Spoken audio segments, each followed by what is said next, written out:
Welcome back. I hope you are doing great. As a part of this lecture, we'll understand Python data types. By the way, what are data types? In any programming language, we do have data types. Whether you take C or C++ or Java, any programming language for that matter would have data type.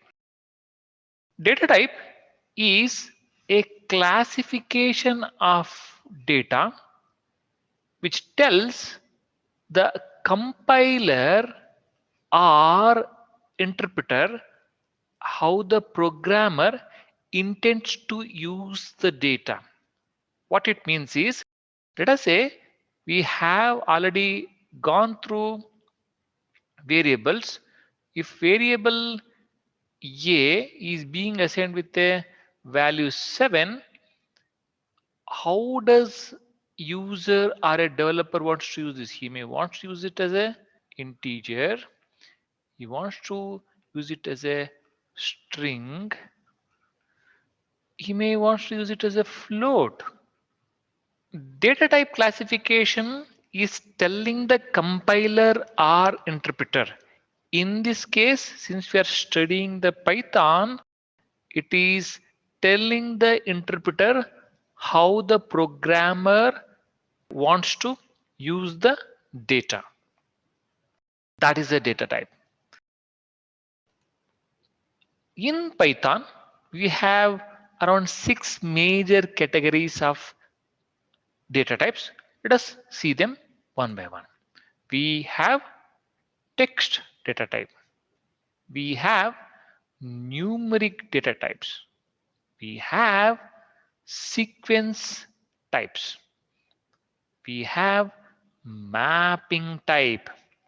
We have set type, and we have Boolean types. These are the 6 major data type categories which are available in Python. Now, if you want to get the data types, I mean, if you have defined a variable and you have assigned particular value to that, if you want to know that particular variable is assigned with which particular data type, in that case, we can use a type function. In our previous practicals, we have already used this function. So all you have to do is you have to use a type function and provide the variable for which you want to know the data type. It will give us the which kind of data type your variable is assigned with. One of the important data types are numeric types. There are 3 numeric types in Python. One is int, the second one is float, the third one is complex.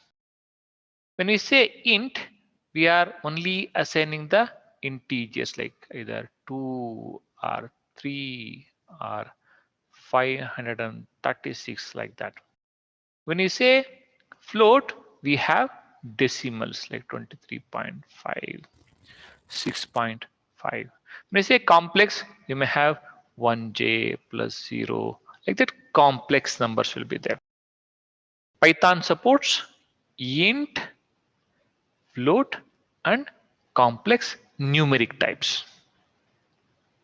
So how do we use the numeric types as a part of the Python? All you got to do is you have to assign a value to them. For example, here we are assigning 1 to x, 2.8 to y, and also 1j to z. Now, if you see, all we are doing is we are assigning a variable to them. So Python is inferring this x is having a numeric type of int. Because we have a decimal here, Python infers y is a float because we can see a complex one day. Python infers, oh, this is a complex numeric type. Moving on to the text type. In text type, we have strings. The way we recognize or the way we have the strings in Python is surrounded by either a single quotation marks or double quotation mark. In this case, you can see hello, we are surrounding that by a single quotation mark. The same thing we are surrounding it by a double quotation mark. Both of them are same. How do we assign a string to a variable? Very simple. The way we assign a string to a variable is declare a variable and whichever the string you want to assign, put that as a part of the double quote or even single quote and have the equal sign in between a variable and a value. You are done with assigning a string to a variable. Sometimes we know that some of the variables we have to have multi-lines. How do we go ahead and assign the multi-line values to a variable? Very simple. All you got to do is enclose the string whichever you want to assign to a variable with a triple quotes. You are done. One of the important aspect is strings in Python are arrays of bytes representing Unicode character. What does it mean when you define a variable or you assign a string to a variable in Python? Python is treating those strings as an array of bytes. Python do not have a character data type. Even though if you go ahead and have a single character, it is treated as a string with a length of 1. If you want to access the elements of the string, you can use it by square brackets. Just to reiterate this point, we have a variable which is assigned with the string. Now,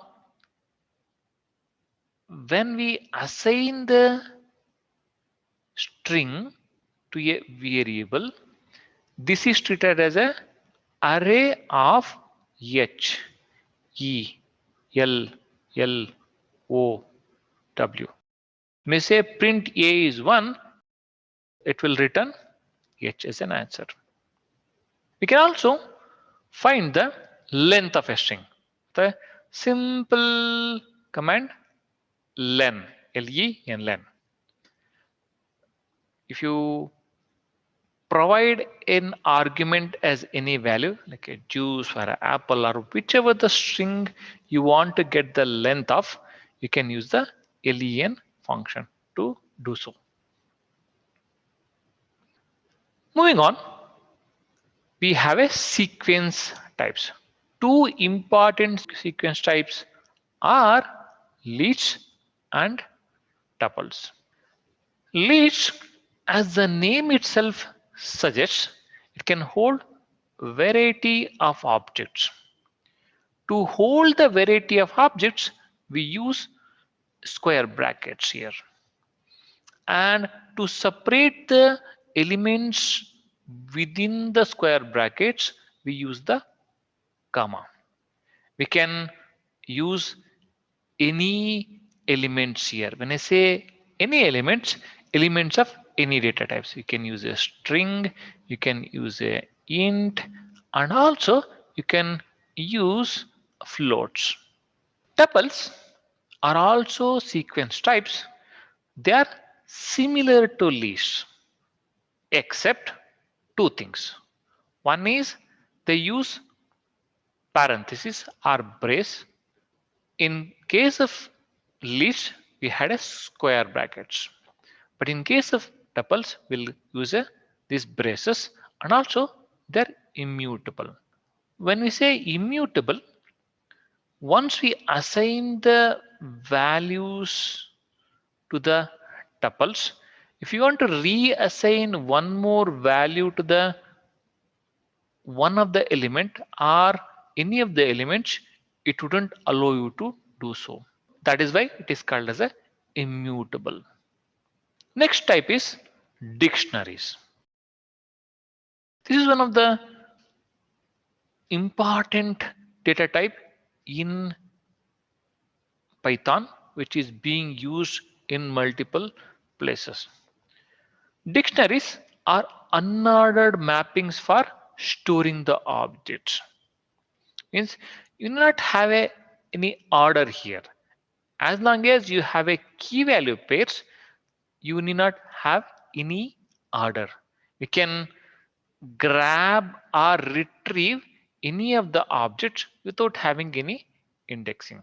You can get the values by keys. For example, if you see the dictionary market prices, we do have some three elements here. One is apple 80, it is a key, it's a value. Milk is a key, 20 is a value. Chocolate is key, 50 is a value. If you have gone through the map produce, that is also a key value pair. For distributed processing of the big data, we use MapReduce, which does the processing based on the key value pairs. We do have sets as one of the data types in Python. They are nothing but unordered collection of unique elements. You cannot have a duplicates as a part of sets. One of the beauty here is you can go on adding characters to the set. But as we already know, set itself is a collection of unique elements. We have to add only the unique elements. Then only it will allow us to add those elements into set by using a add method. Next data type is booleans. Booleans, most of us know, if you already know any of the programming language, they represent either true or false. Why do we really need booleans? If you look at any of the programming language, we usually use the expressions. Expressions either evaluate true or false. Based on an expression evaluating to true or false, we will get one of the answers. And also, when you compare the two values, expression will be evaluated to true or false. Based on that, we'll get an answer or some result. For example, here we have assigned a value of 200 to variable A, and we have assigned a number 33 to variable B. In case B is greater than A, print B is greater than A. In this case, it is evaluating to true. If it is evaluating to true, then only print this. In case if it evaluates to false, that is when this action need to be taken. That's it. Just to summarize, we have around 6 categories: numeric types, text types, sequence types, mapping, sets, and booleans. Within numeric types, we have integers, floatings, and also complex. Integers are represented by int, floating is represented by float, and as you know, numbers are integers, numbers with decimal point are float, and string is a ordered sequence of the characters, and list is the ordered sequence of the objects. Tuples are almost same as that of list except they're immutable. And mapping dictionaries are unordered key value pairs. Sets is an unordered collection of the unique objects. And finally, booleans are indicating true or false. Wonderful. You have a very good time. Thank you.